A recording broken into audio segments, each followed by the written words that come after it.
All right, guys. Tommy Nichols, Blue Collar Boys, here with Miss Rebekah Jones. You're running for United States Congress against Matt Gaetz, correct? Correct. All righty. Guys, the first part, we always do to get to know you, and then the second part, we get into the meat and potatoes and all that. And we jump right into it. We don't mess around. So, you ready? Yep. All righty. Who are you? Oh, wow.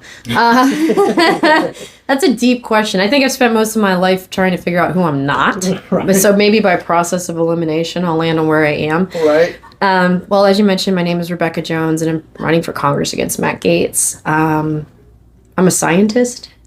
I believe very much in the principles of science, of studying things without an objective or, an ulterior motive, just figuring how things work. Right. I'm a mom.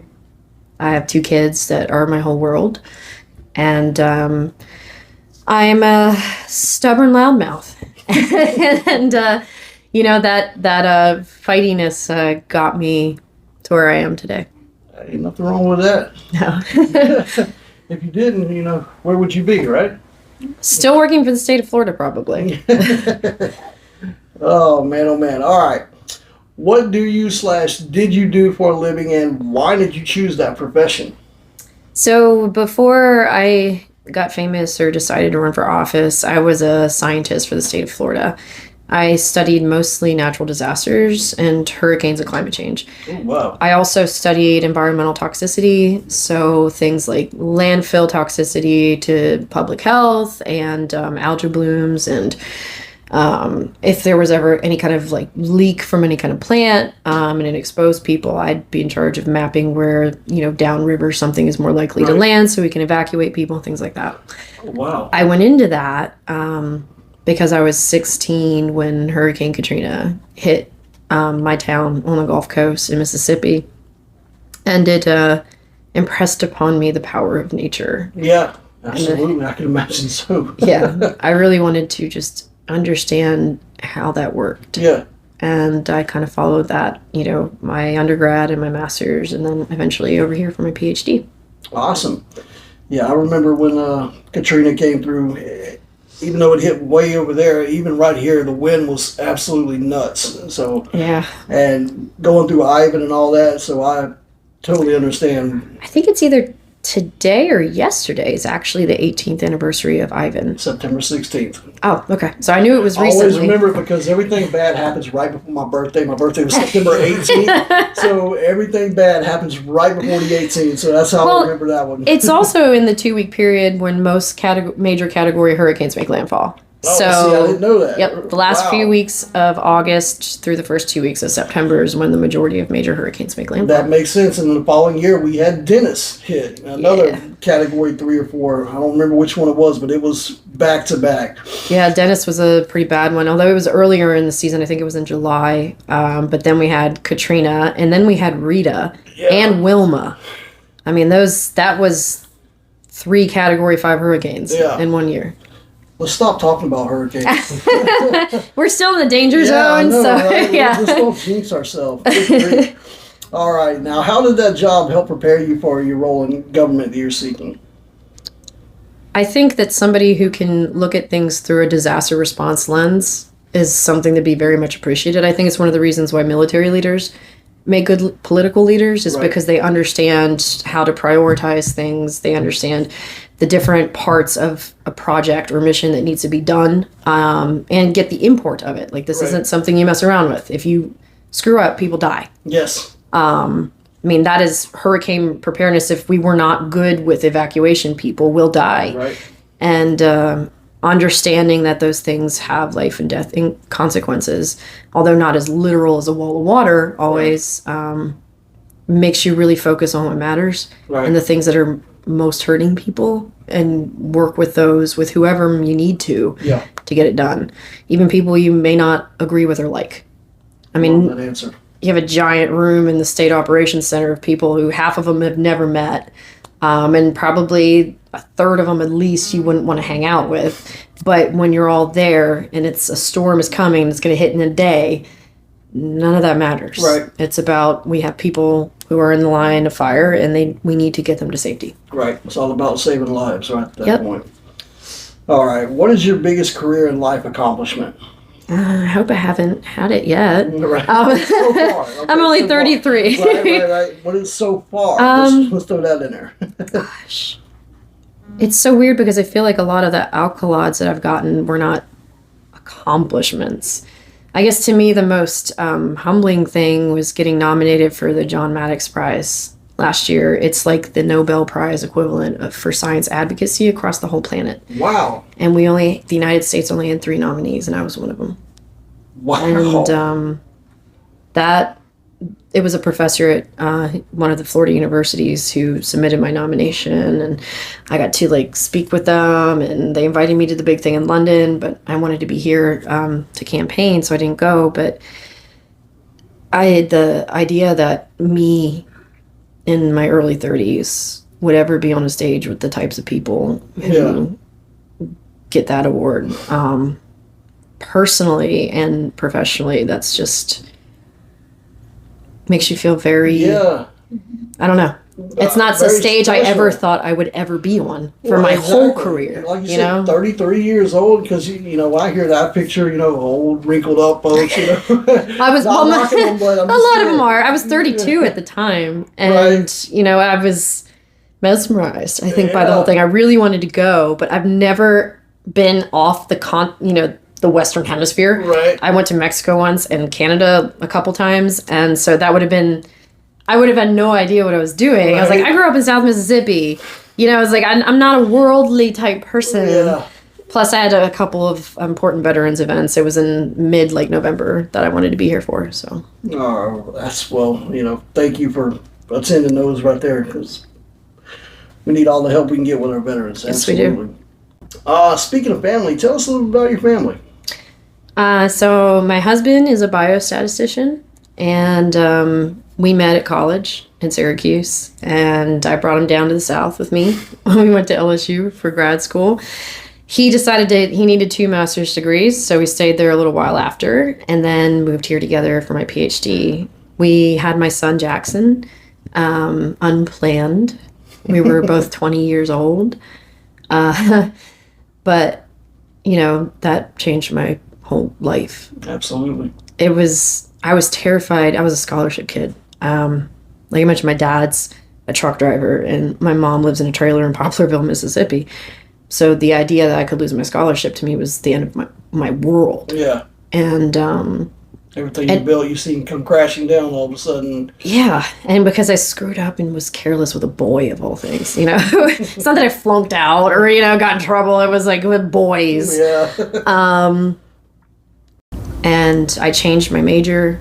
I wanted to be like a war journalist or a crisis journalist. I've always been drawn to disaster, but I thought that my role would be going to the worst places on the planet, right, and telling the stories of the people that nobody would ever hear from.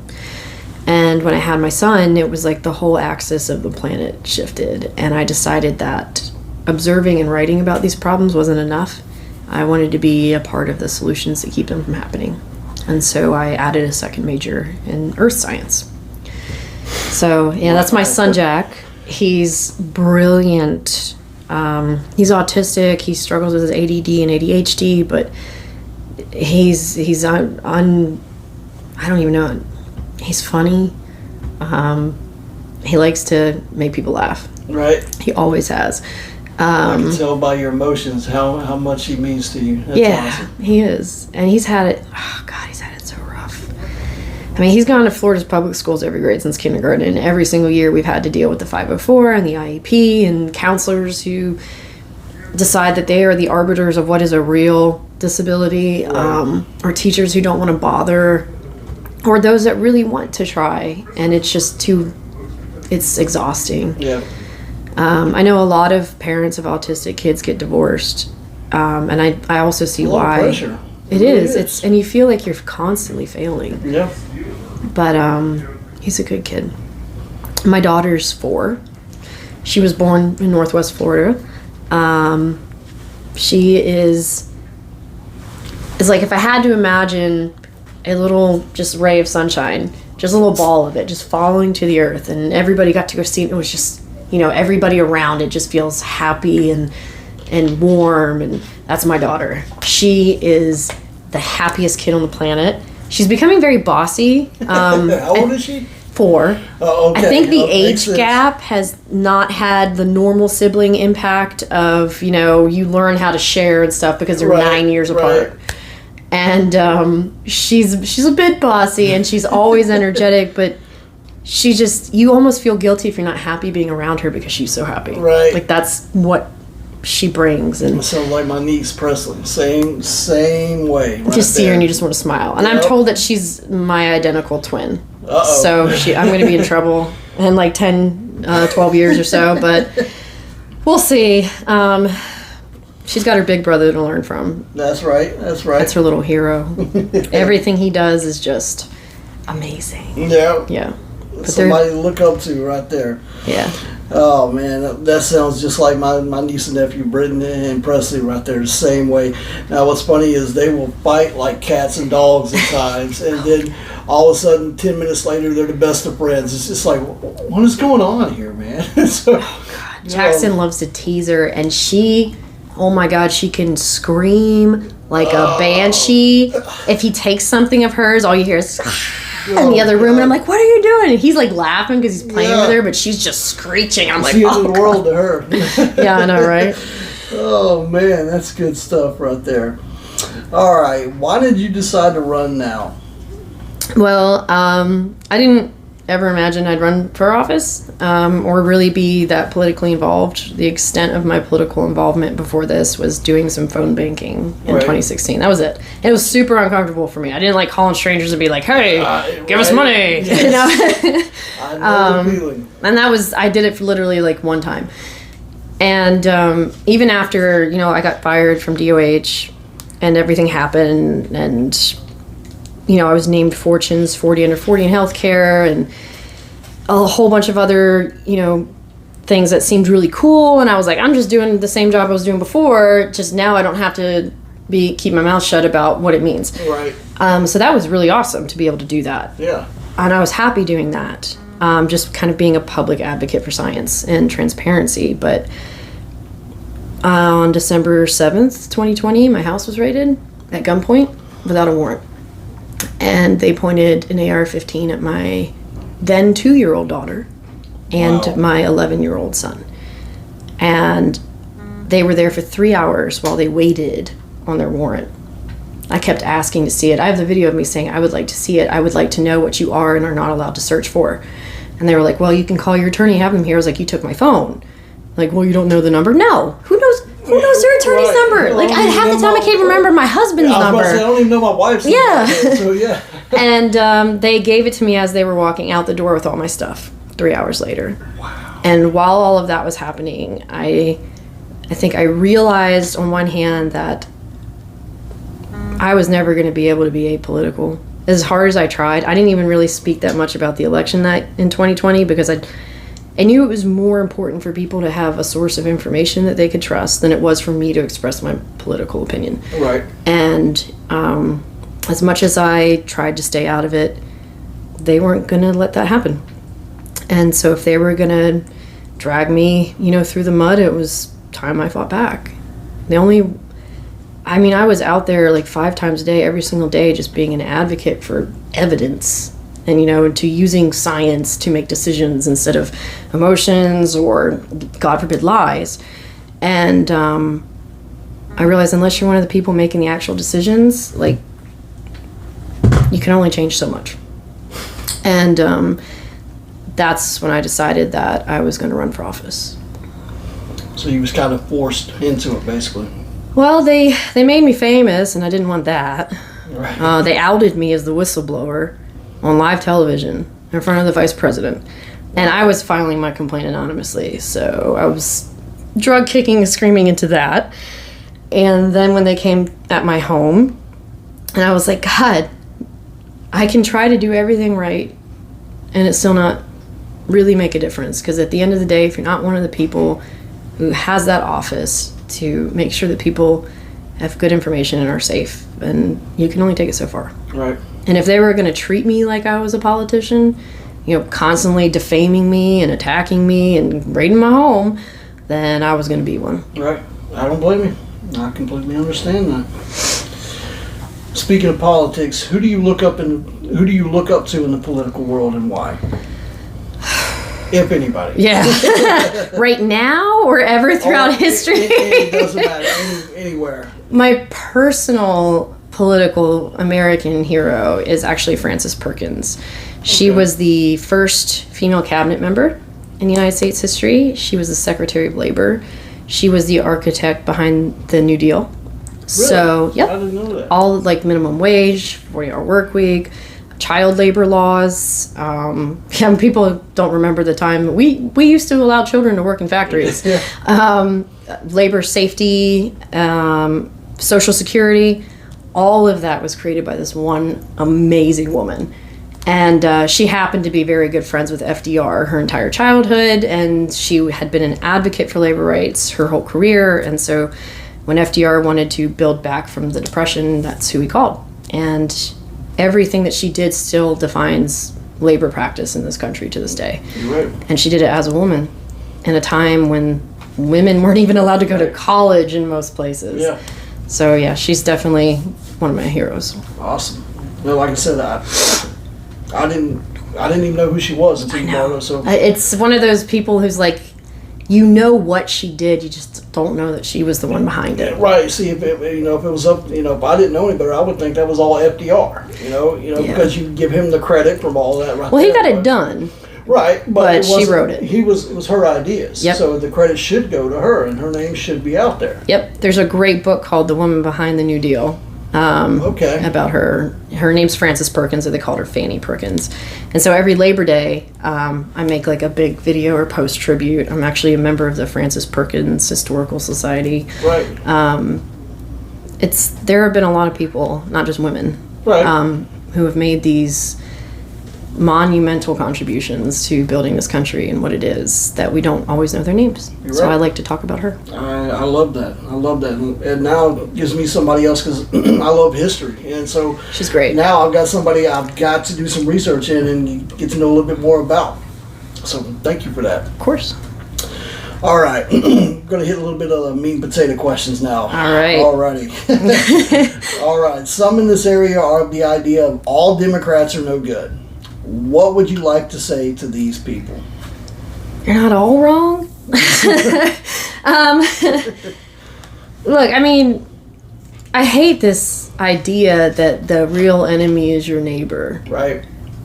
It's so gross. And all it does is make us hate each other when it's the people who turned us against each other that we should be directing that frustration and anger Absolutely. with, because our neighbor has no more control over what a party does Yep. than, any other average person. And, I had to run as a Democrat, but I've been a registered Democrat my entire life, my adult life. And I always believed I grew up in the Deep South. So my idea were Democrats were union guys, people who looked out for workers. Right. And I lived in a very Mississippi, probably the most anti-union state in the country. I mean, my mom worked in the service industry. My dad's a truck driver, like I mentioned. My older sister's a teacher. My younger sister's a nurse. And my younger brother's a cop. Those are all like the ones where you need a union to help you, and none of them had one. And that's one of the reasons why it's the poorest, by all the health rankings and happiness rankings and everything else is at the bottom. Right. And that's why I've always been a Democrat. Gotcha. And I think they've strayed from that, especially in the last couple decades, but I'm starting to see them return to that. Like the recent big wave of labor rights that's been happening right now. With people finally demanded that if they work full time, they should be able to pay at least their rent, and I don't think there's a lot of people that disagree with that. Right. They're starting to turn that around, but they're also not wrong when they look at the Democratic Party and think it's a bunch of out-of-touch elitists.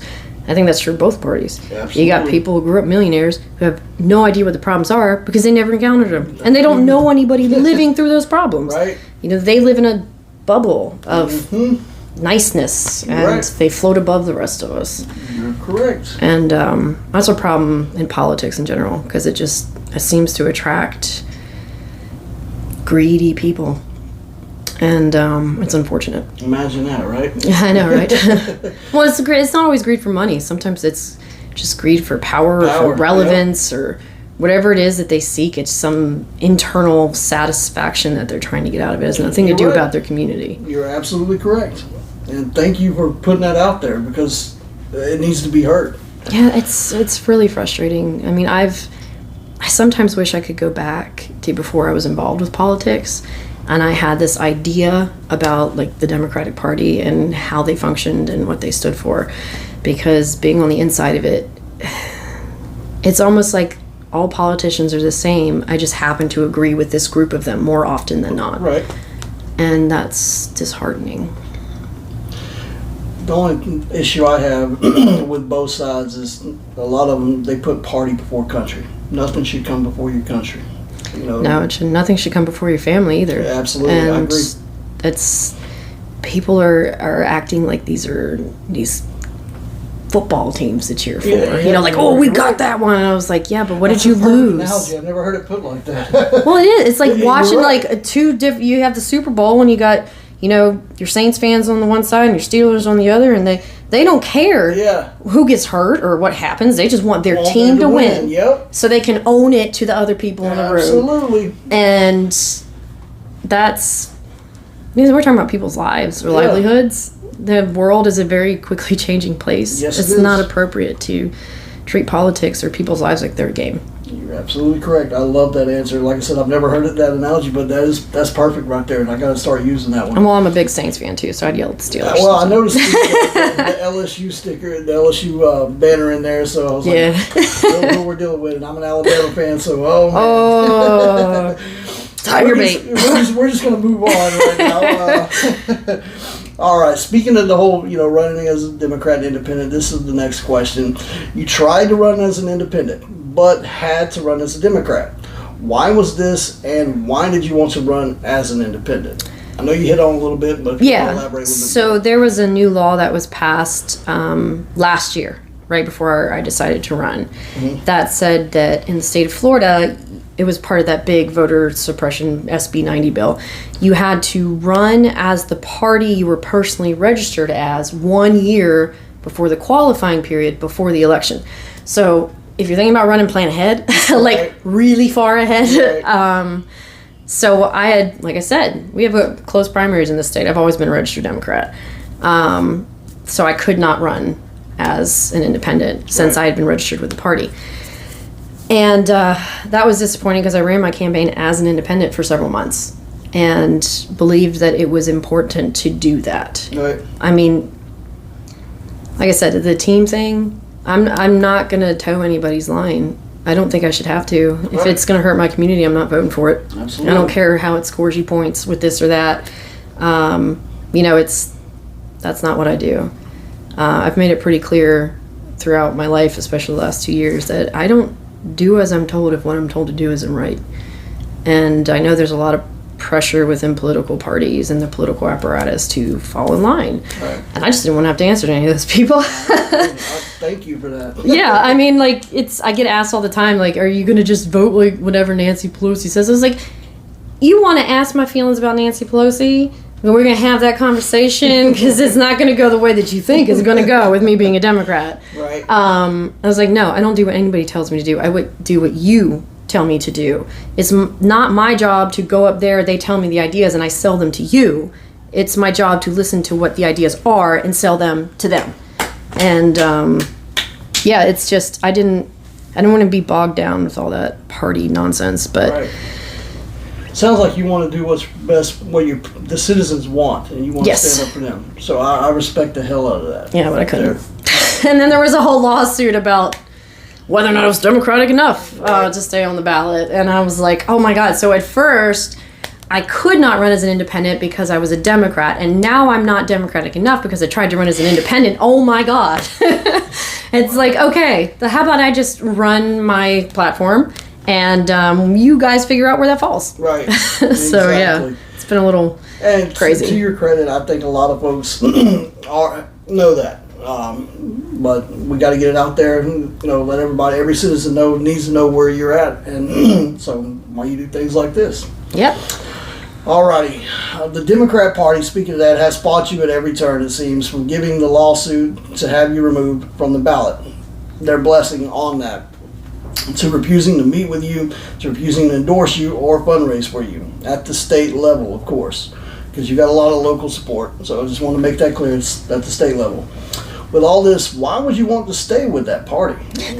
I know you hit on it, but I got a lot of these questions from the citizens. I always put it out. No, I get it. Always do a video and say, hey, we're interviewing so-and-so, give me your questions. So I got to, ask the citizens questions. Well, I've gotten, there's a disconnect between the local, the state, and the federal Democrats, because a lot of these big national endorsements, I got them early on during a primary, which most of the time they won't do. Some of the biggest ones that there are. And I have a lot of support of the National Party as well. It's just a handful of people who like themselves to be more of power players than what they are, who wanted to pick someone who owed them something, right, or was indebted to the infrastructure. And I came in here not needing their help, not asking for their help. Saying, I'm going to run this the way that I think it should be run, and I'm not going to hire your consultants from DC to do it. I'm going to hire local people. Right. They really didn't like I hired a Republican campaign manager. They thought that was just, sacrosanct. And they didn't like that I wouldn't sign their loyalty oath. And we're going to get to that as well. No. They didn't like that I multiple times spoke out against Biden's policies that I thought were failures or cowardice. I just didn't do everything they told me to do. And right. They don't like that. No party likes that. Right. Because they want to know, well, if we're going to work to get you elected, we want to make sure that we can count on you to push through like our major legislation. And I was like, yeah, if it helps people, you can. Right. Probably shouldn't curse on this. Don't try to, bullshit me, and I'm not going to be a problem. Right. Don't do bad things, and we won't have an issue. Exactly. They want loyalists, and I'm not that. You're right. You're absolutely correct. All right. When it comes to the role in D.C. if elected, speaking of Pelosi and all that right there, I know you hit on it, but I'm going down the list. Sorry, I'm new to this. Oh, no, you're good. All right. When it comes to your role if elected in D.C., will you do as you're told by the Nancy Pelosi's of the world? If so, why would you? If not, why? No, I would not. Okay. Because that's not my job. I'm not a representative on behalf of Nancy Pelosi. I'm a representative on behalf of Florida's 1st Congressional District. And Nancy Pelosi should have retired a while ago. I detest her reaction to the proposal to ban members of Congress and their families from trading stocks. I was like, God, you really are that bad, aren't you? like everybody agrees this should be a thing. Right. Especially at a minimum on the committees that you're serving. And I think we should go a step further and say, you can't take money from a company or organization that is lobbying you on behalf of a bill that you're sponsoring or is up for vote. Right. You should not have a vote on that. If you want to take $100,000 from paper companies, and then push a bill suddenly that says, we want to make this paper bill law that's pro paper bill companies. Yeah. I'm just making something up, but a non-controversial issue. Right. I don't think you should be legally allowed to do that. There's a lot of steps we need to get to in order to make that happen, but no, I'm no one's lapdog. Love that answer right there. Absolutely love that answer. Speaking of things in D.C., I told you we'd get to it. Did you sign the loyalty oath for the Democratic Party? Well, if I would have, they would be helping. Yeah, you're right. You're absolutely correct. No, I did not. I am never going to sign my blind loyalty to anyone or anything. The Democratic Party is a thing. It's like, and you want me to just agree that no matter what you do, I'm on board. Right. I was like, if I did that, it'd be a lie, because that ain't going to happen. There's already a lot of things in the Democratic Party platform. I don't agree with it. Right. And I was like, no, we take everything one step at a time, every bill at a time. I'm not just a vote in a bank. Right. Sounds like so no, I did not. You want to bring a lot of common sense to a job that has not much of that there. Yeah, I feel like I'm going to be one of only a few, but it's a growing number of like working class people who are running for office, which is great. Yes. Because people who grow up the way like I did understand the systems that keep people in poverty better than those who watch from afar, or know what it's like to actually have a parent or yourself to lose their job in the 2008 financial crash, and actually be invested in making sure that there are protections in place to keep that from happening.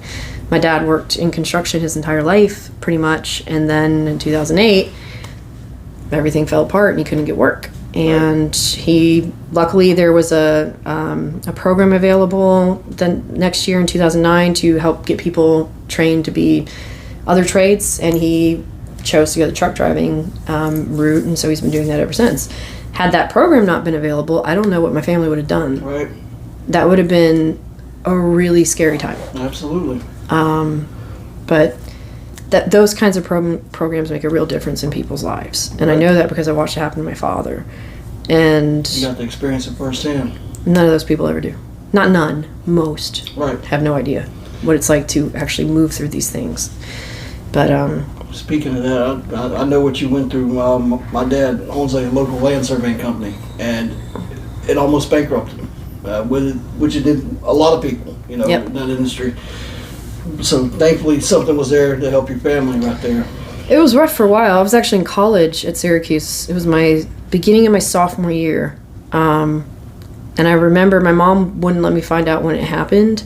She told me later, and it'll make sense why I'm going to say this, that my tuition was covered with my scholarship, but I still had to pay some room and board, which is like $600 a month, which for us was a lot. Absolutely.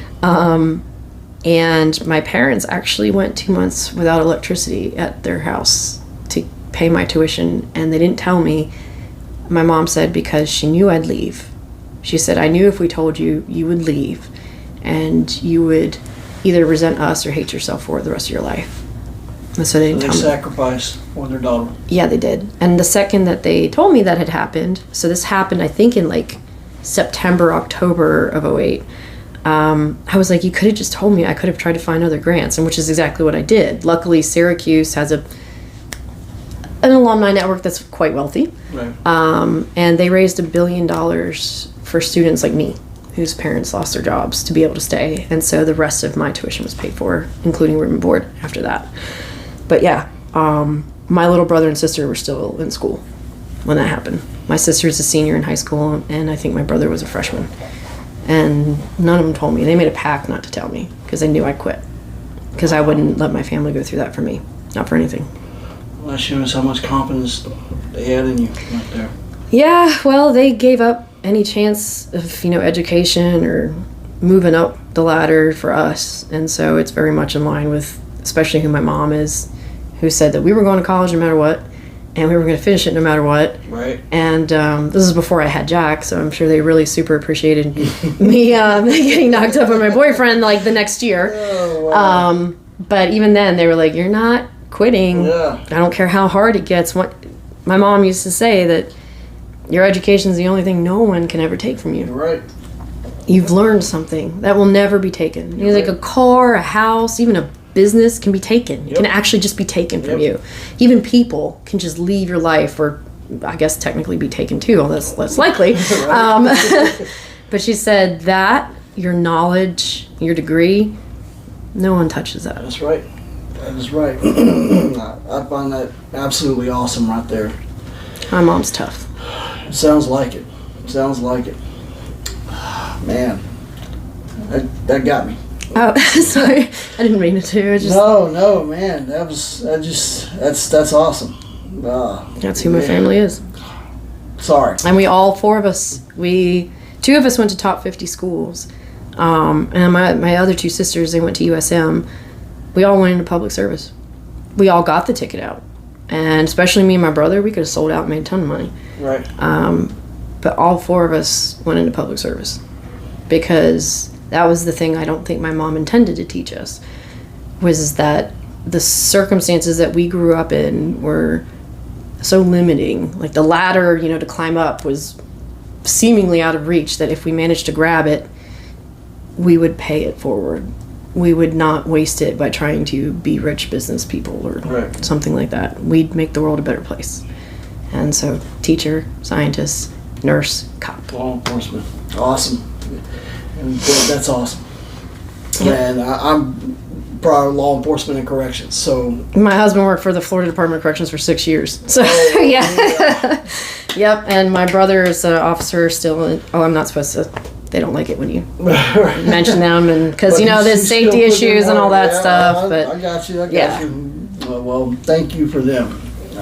Trust me, I know how hard that stuff is, and yep. it takes a special person to do that. Oh, the place where my brother's a cop is so poor they don't even have partners.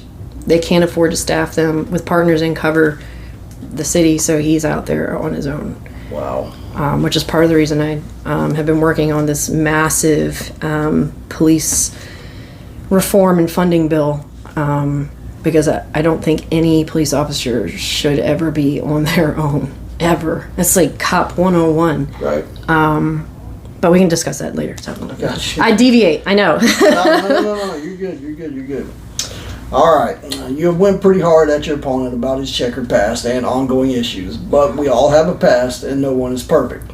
Do you have anything in your past the citizens should know about and why it is there or why you did what you did? Oh God, I've gotten in so much trouble in my life. It depends on what grade we want to start at. I think I spent more time in ISS in high school than I did out of ISS.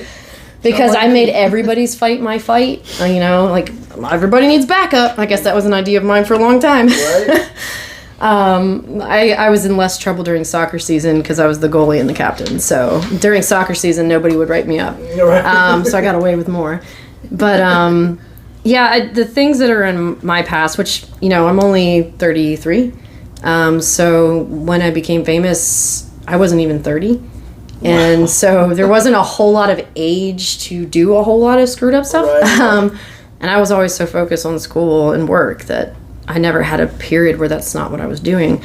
The only thing that's ever really seemed to come up with people trying to attack me over is a really abusive relationship I got into in college with a classmate. Gotcha. And I feel like I was in it, and then I was also someone watching it, trying to shake me and be like, get out of this is dangerous. But I would have told any other person in that type of relationship to run, but I didn't, because I was insecure, and I just separated from my husband into like different places. Right. For a period, and I didn't run. And when I finally seems not to be your thing. no, I should have. On that one, I should have, because there was nothing to gain from having that person in my life. And when I finally cut him out, blocked his calls, wouldn't answer him. He would show up to my house, to my work, and eventually, when I tried to take measures to keep him from doing that, he started calling cops on me all the time. He called him once and said I was suicidal and sent text messages to himself from a different number that's not even my number. Wow. And the cops showed me that. I was like, that's not my phone number. And I gave him my phone, and all this kind of stuff all the time, because it was the only other way he could harass me. Right. Everything that he said, everything he tried to call them on was dropped. The state dropped one and actually released a statement saying that he lied so many times to the police just in the course of this one thing, that they were not going to pursue anything. Wow. And declined charges. I'm just going to leave my comments to myself on that one right there. Well, about this gentleman. Apparently the mistake that I made was a few years after that, because people who knew me knew I went, my friends, family, through that. Yeah. I had a friend who was starting up like a domestic abuse survivors blog, and she was like, can you talk about what you went through with this guy? And I was like, oh yeah, sure. I didn't really talk about it much because I was ashamed because he assaulted me repeatedly. And I was also married even though I was separated, and I was ashamed, and I shouldn't have been. Right. But even now, it's like I still feel like I somehow kept myself in a place that was not safe, and because I knew deep down that it wasn't and didn't leave, it's my fault. But I wrote about it, and I named him, and apparently that's where I made my mistake. Gotcha. Because true to form, keeping up with everything I do and say he found it and claimed it was cyber harassment to name him online as an abuser of women. Did not deny that he was, but claimed it was cyber harassment to do so. And Democrats have actually attacked me for that. That's like, so women who are assaulted, who go to the police, who go to the school, who do all the things right, they're just not allowed to speak, ever. That's what you're saying. What? But, wow. yeah. Alrighty then. Even that didn't go anywhere. I mean, what are you really going to go to a trial for that? Let's put up the rape victim and the guy, and we're going to charge her. Yeah. So yeah, that's one messy, bad relationship that I knew better. But you learned from it though, right? Yeah, I did. I did, and it actually kind of saved me later because I learned to keep everything. So like all his crazy text messages to me. He once pretended that he was dying in the ER throwing up blood because I broke up with him. Oh, and he's one of those, huh? yeah, and he was like, "Oh, I'm at the ER, I'm throwing up blood," and I knew it was a lie. That's the craziest part. I knew it was a lie, but I didn't do anything. Yeah. I was like, "Okay, I'll be at the ER." He's like, "Oh, I'm leaving now." I was like, "Come on!" Like in retrospect, Right. it's just like psychological torture. You're right. But yeah, he's one of those, and did that so many times, and eventually, when I just cut it off, he got violent. But yeah, I don't think that any woman should ever be charged with a crime for saying the name of the person who put them through abuse. Apparently, if I hadn't named him, it would have been fined. But wow. Yeah. Freedom of speech, right? Right. Which is designed solely and specifically to keep you from arrest. But I don't even know what to say to that. It sucks, but it happened a while ago. So it was like 6 or 7 years ago. It's in the past. You can move on from it, and you learn from it, and you can hopefully help others. That's why I wrote it. I wrote it because I was like, these were all the red flags. Like, it was in the really intimate moments that something went wrong, and it felt wrong, and I didn't do anything.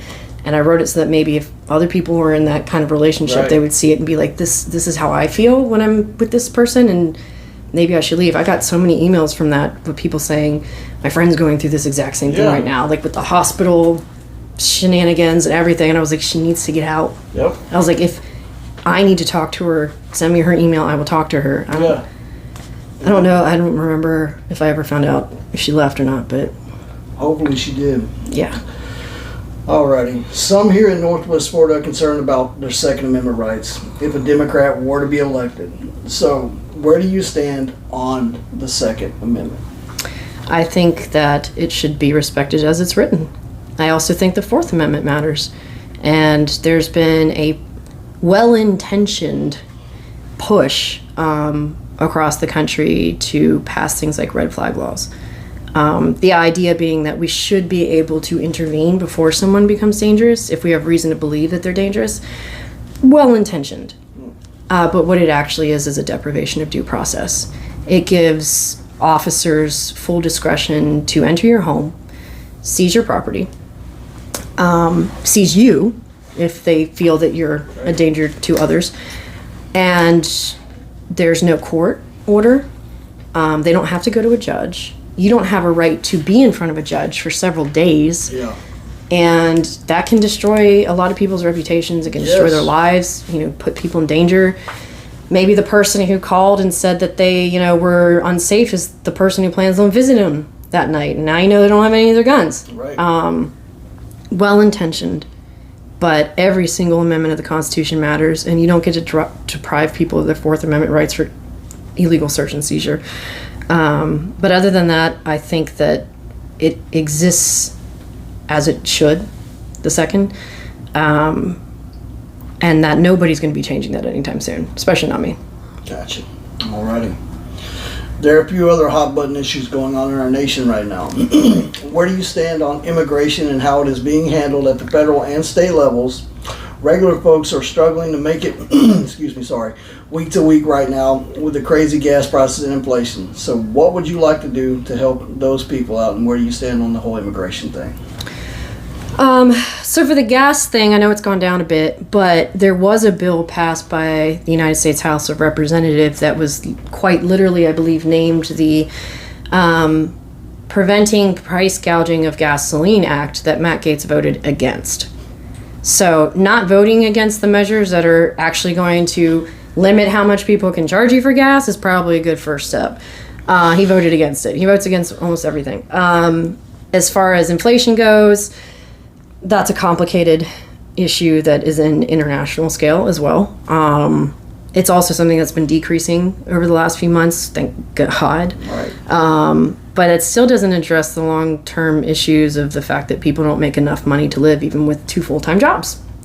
A full-time job at minimum wage is still below the poverty line. It's about $2,500 short of the poverty line. Nobody who's working 40 hours a week should live that far away from the poverty line.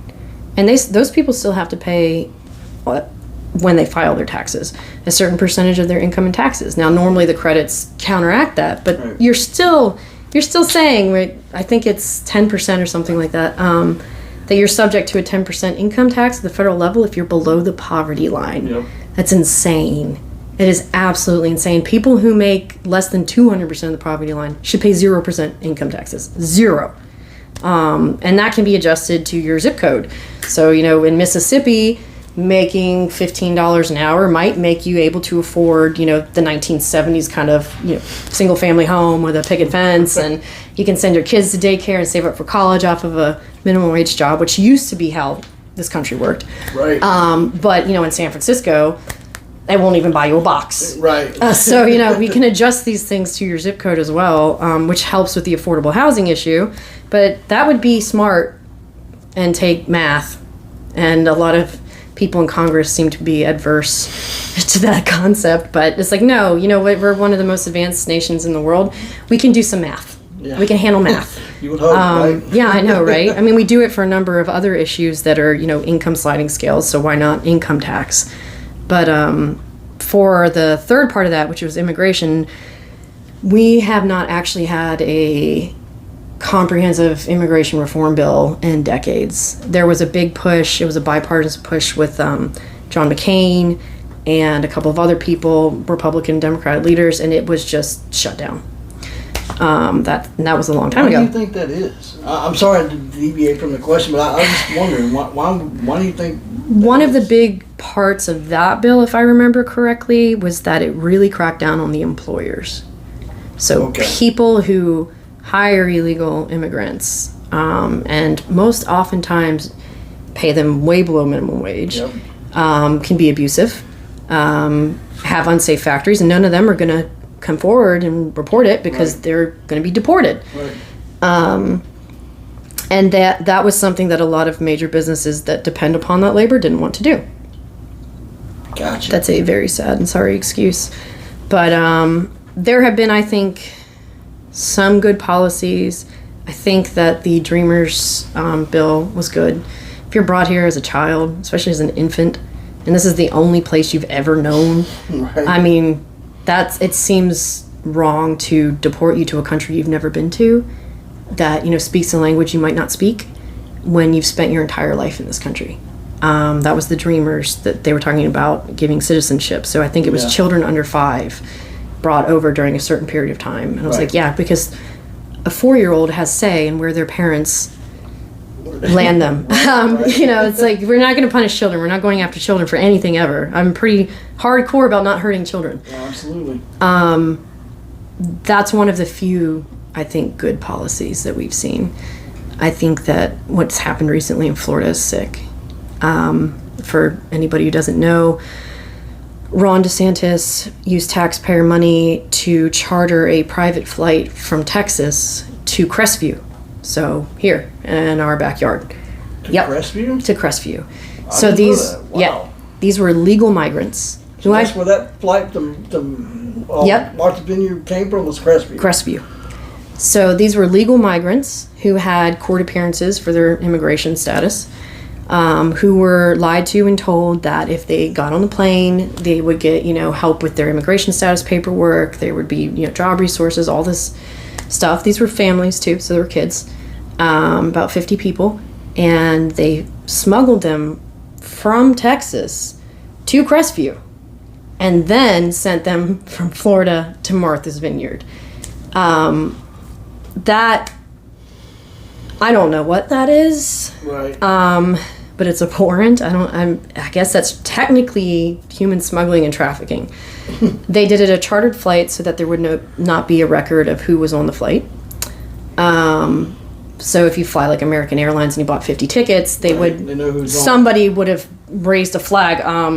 Who are all there's a whole bunch of people here and they had camera crew on both flights. Yeah, they paid for their propaganda videos or something. And there were kids there too.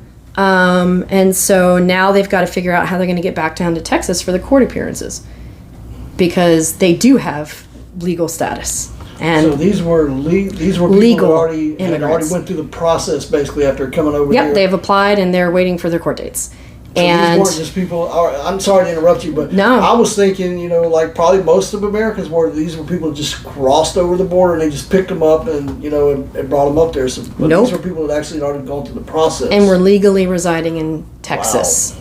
They weren't even here. I was like, you really couldn't. I'm pretty sure you can find 50 illegal immigrants in, say, Florida. Right. I was like, that's not going to be that hard. No. You couldn't do that with the fact that they went to Texas, smuggled these people, private charter, all this other stuff, to Crestview, which is a whole weird. I mean, come on, Crestview is not a name I've ever heard in national media, and now it's like, what is this place in Crestview?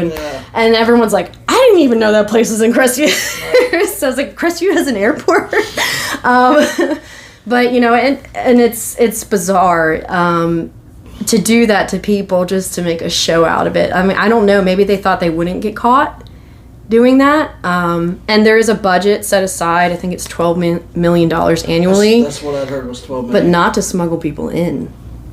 That money is for getting people who have an illegal status out, but not to bring legal migrants in and then ship out. Right, gotcha. No, it's super bizarre. It turns out that there's a lot going on with this specific airport. There's some shell company that's also there that's taking a lot of money from Don Gates. And now people are trying to figure out, do they regularly smuggle people? That this was not an oddity to them? Nobody thought this whole process, the smuggling, the private charter, all of these vulnerable people was weird. How often does this airport do this? Right. And why? Because you could have gone to Pensacola. That's the nearest, airport to Texas. Texas, yeah. I mean, we're 1,000 miles from the Texas border, so it's not like we have a border, with Mexico to complain about border crossing. But yeah, that seems, the whole thing is just bizarre, and I hope they figure it out, because those people did not deserve what was done to them. They did everything right. They followed the legal procedure. They had their court hearings set up. Well, see, that, like you said, me personally, I thought they were illegals. Like I said, probably most Americans did. Yep. Thought they had just crossed over and they grabbed them. You're here in Florida, we're going to send you up there to where these people think it's okay, or a sanctuary city or whatever, So I didn't know that. Yeah, they just found that out in the last day or two. Wow. So yeah, it's cruel. And now they got to get back. World. Yeah, and if they miss their hearings, then they will no longer be here legally. And then what happens to them then? It seems like we live in a world now where the people who do everything right are at the whim of the people who do everything wrong. Imagine that. Crazy how we got to that point. I don't know. Sometimes I think the world's always been that way. And we just become illusioned with thinking that there's justice. Right. Alrighty. If you win, what are your plans for this area and the country? Okay, well, for this area, there's 3 congressional terms worth of work that needs to be done, because we've had a congressperson there. He's going for his 4th term, who only has ever passed 1 bill, and it didn't make it past the Senate. So in effect, 0 bills. We have a huge amount of money sitting in 2 pots. The first is the infrastructure bill, and the other one is the VA overhaul bill. And right now, we're not getting any money from either of those pots, aside what the base is for every place. Because we don't have a congressional representative who, whether you like it or not, Biden's going to be there in the next 2 years, can work with his administration to bring money here. And I don't know if anybody's, been on 98 coming out of Gulf Breeze lately, but it's a hellscape of traffic. Yeah. 98 needs to be widened. It is a legal, mandatory evacuation route, Right. which means it has to be widened. That's not fun for us while we go through it, but it has to be done. Right. You don't want to be stuck trying to get out during a hurricane. Right, absolutely not. I look at everything on a coast like a hurricane's coming. I was like, Right. is this all in place? Because one day it will. Yeah. It'll be there. It'll be a Cat 4 or 5, and it will completely reshape the landscape as we think of it. And not just on Pensacola Beach, not just in Gulf Breeze, but in Pensacola. Right. You know, Not in even for Destin. wind. Yep. I mean, when Katrina hit where I grew up, it had a 28.5-foot storm surge, which is to this day the record for any storm ever, Yeah. at least in North America. And I think some people don't realize what 28.5 feet of water is. So, you know, if you're like 6 foot, you know, 4.5 of you on top of Yeah. yourselves. It's literally a wall. It destroyed of water. everything. There's Yeah. nothing but slabs. And that will happen. Yeah. It will happen. We just missed We're not it ready with- for it. With Michael. Yes. A couple years ago. Well, Yeah, I worked that storm. That was only a 14-foot storm surge. Wow. Less than half. Whoa. I didn't realize that. Well, bays amplify storm surge, and that's why in Mississippi it was so bad, was because we have the, like, Ship Island and Right. Cat Island and all that. We have that barrier, and then we have the bay, and bays amplify surge. It's the way that the ocean physics and the wave action Right. on the topography. Makes sense. Gotcha. Pensacola's on a bay.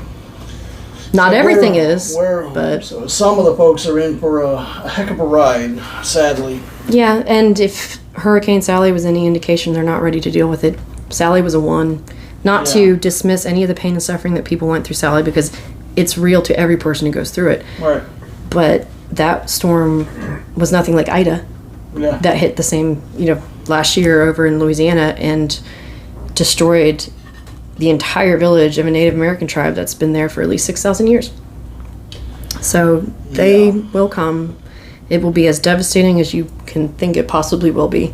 It will take years, if not decades, to recover. The Gulf Coast of Mississippi, still not the same. No. It will never be the same. No. I I was in Mississippi 6 months ago, and it's. There's still It's slabs. not, yeah, it's nothing like it was years ago when I went there. So yeah, you're absolutely correct about that. The first pot of money. The second one is the VA overhaul bill, which allocates an unprecedented amount of money to the VA with specific requirements for healthcare treatment, facilities upgrades, staffing ratios, things like that. Right. And for those who don't know, the first district is home to the highest per capita rate of active and former service people of any congressional district in the country. And we don't have a hospital.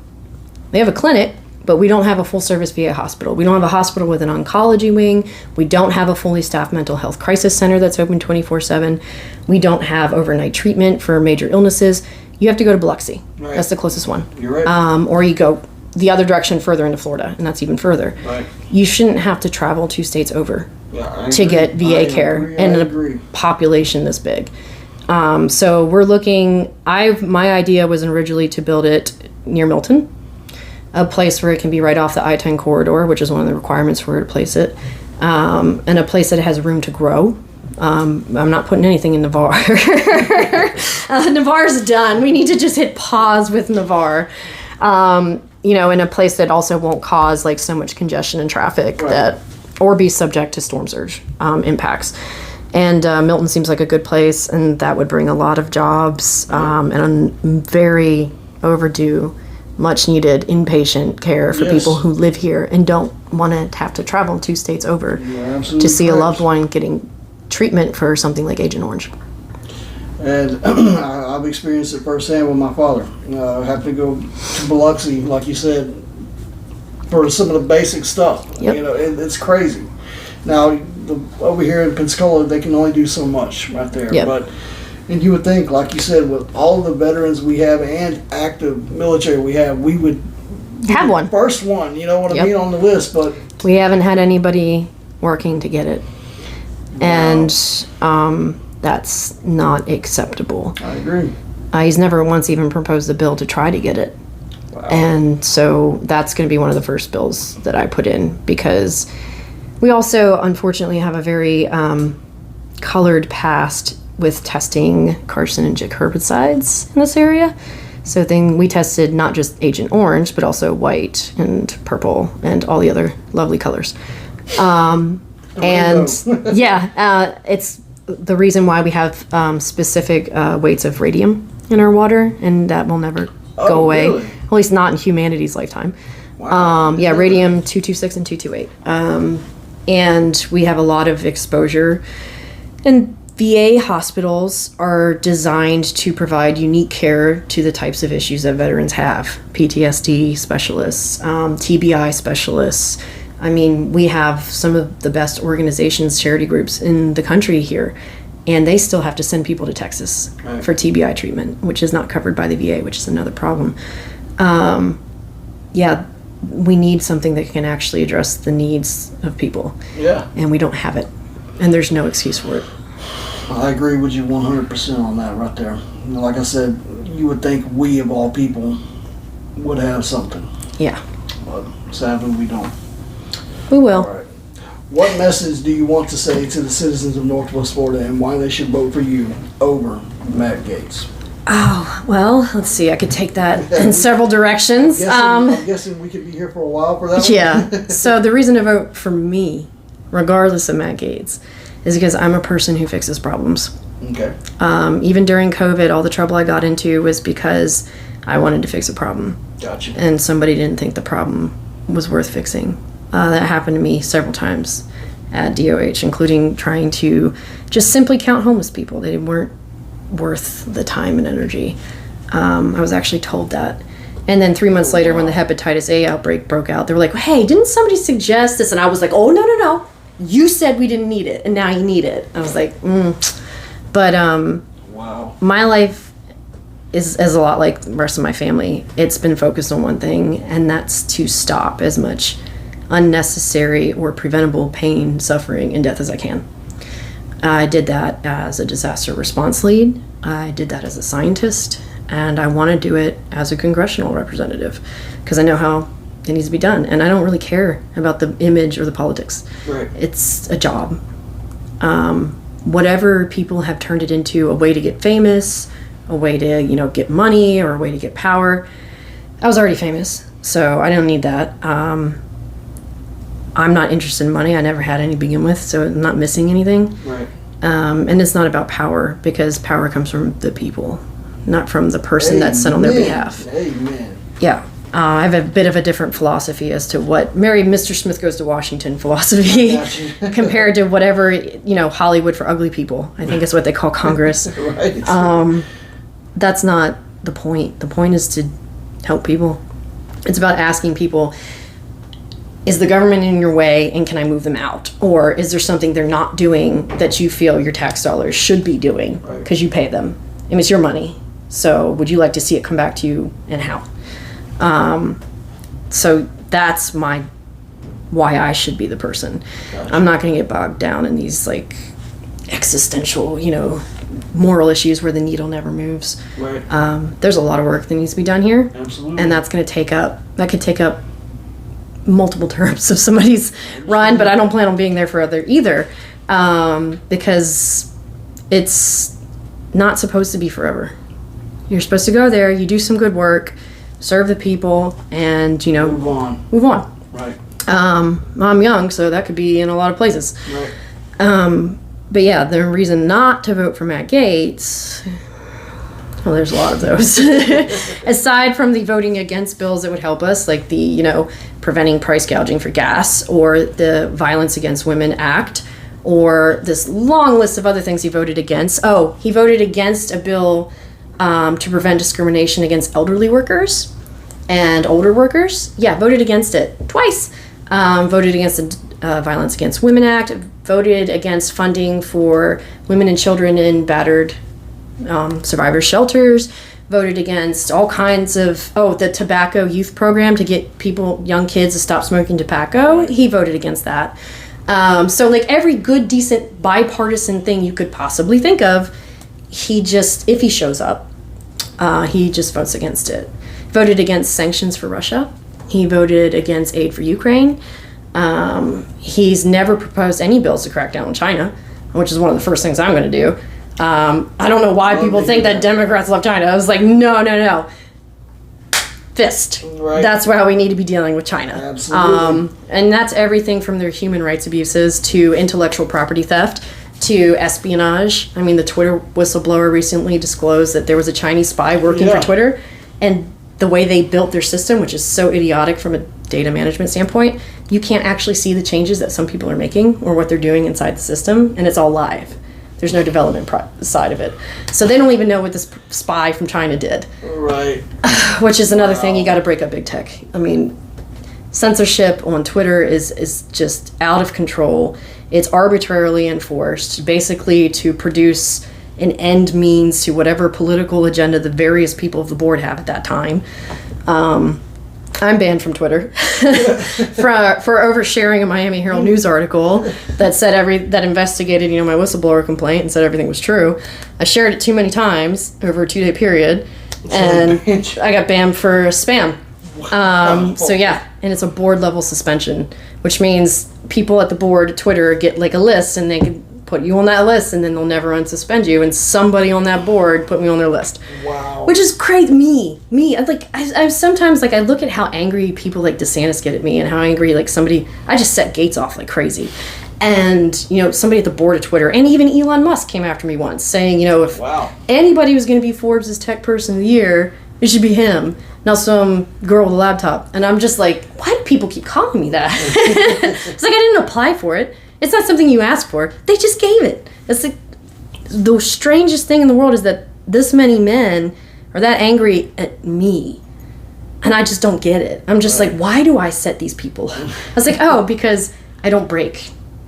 They're used to putting pressure on people, and then they cave. They're intimidated, or even maybe they've got financial investments that could be hurt if they say something. I don't have any of that. I'm broke. I don't own anything. I don't have a company. I don't have any money in the stock market. You literally can't, there's nothing you can use against me. And I think that's what makes them angry, because they're used to being able to deal with people in a way that doesn't come back at them. Right. And I'm just here like, try. Give it your best shot. Gotcha. So, I mean, it's a little bizarre. But Gates he asked Trump for a pardon for sex trafficking minors. We know it now. The Trump admin testified to it under oath. And Trump said no. So all this, him trying to make it seem like it's a Biden witch hunt, Trump was still president when he asked for a pardon from the Department of Justice investigation that started while Trump was in office. If there was no investigation, he'd have no reason to ask for a pardon from it. And even Trump said no. Trump was like, no, get away. Go away with that. I don't want to be associated with that. And, DeSantis hasn't endorsed him. He hasn't been seen with him since last February. He has not done any events with him. Nobody wants near this guy. If you can't get, Trump and DeSantis, the two kind of sides now of the right, because they seem to be splitting since Trump said that DeSantis should probably be executed, which was crazy. But yeah, he said this weekend, he's like, well, people who smuggle legal migrants should be executed under law. And it was like, oh, he just said somebody should kill DeSantis. And I'm like, what is happening? But even people on both sides of that don't want anything to do with Gates. And he can't effectively lead us because no one wants to work with him. He proposed a couple of actually good bills. One of which was removing this technical thing where if you lived beyond 99 years of your VA benefits, it just stopped because when they wrote the law, I guess it just didn't go past 100. And so he wrote a bill to just remove that barrier. So no matter, not that it would only be a few years, that you could possibly still be alive. Right. No one would co-sponsor it or vote for it. And then somebody else proposed it the next year, and it passed with bipartisan support. So even when he tries to do things that seem simple, no one wants to work with him. They don't want to be attached to him. Gotcha. And if you can't get Republicans on your side, and you're a Republican, what are you doing? Gotcha. Your own side. Yeah, I'm used to being on my own, but I don't ever want to be that on my own.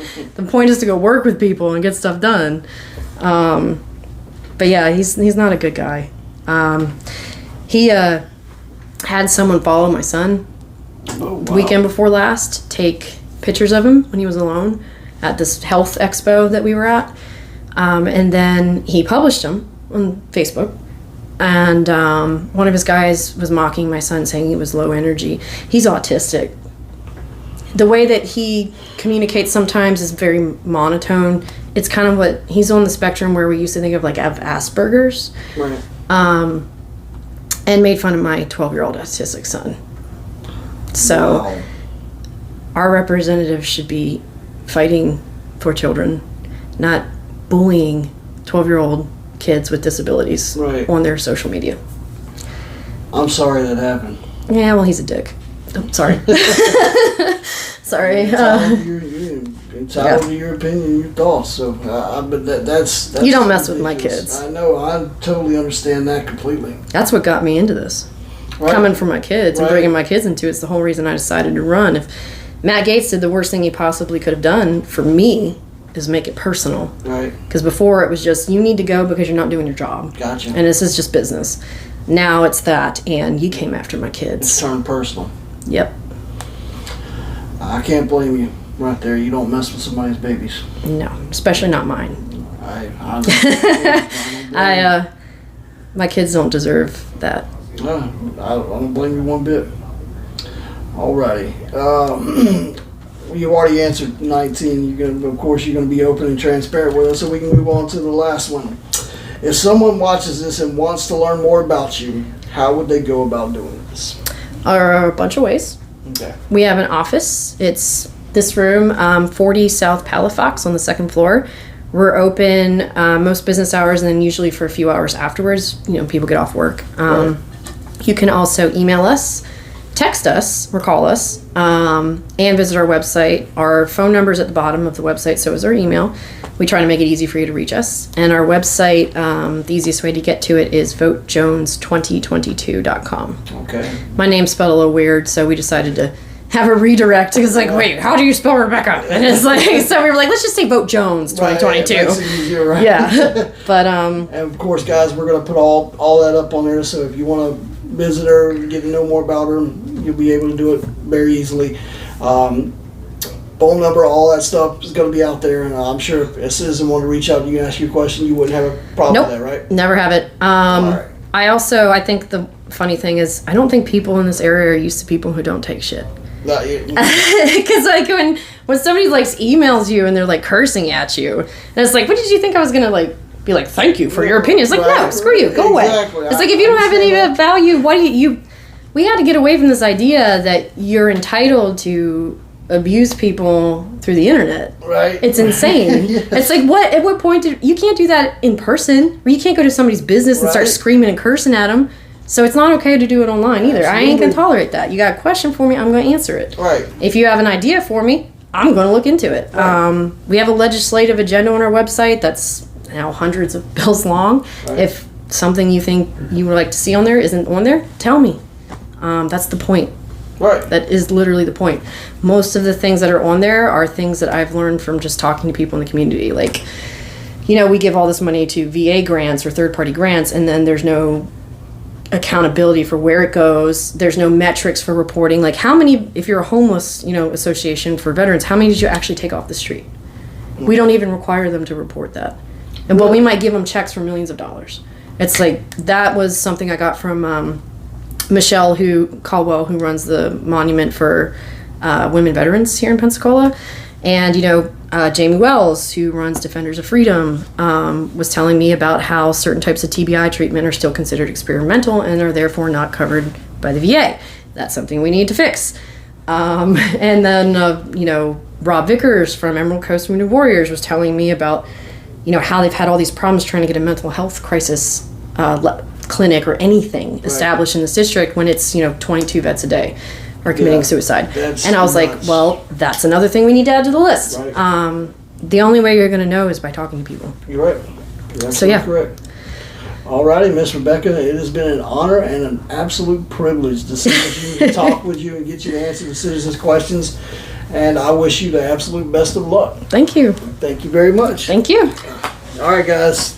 We're going to put all of our stuff up there so you can reach out to her if you have any questions, comments, concerns. And she'll reach out to you, return the comment, return it, whatever, all that good stuff. Toodles.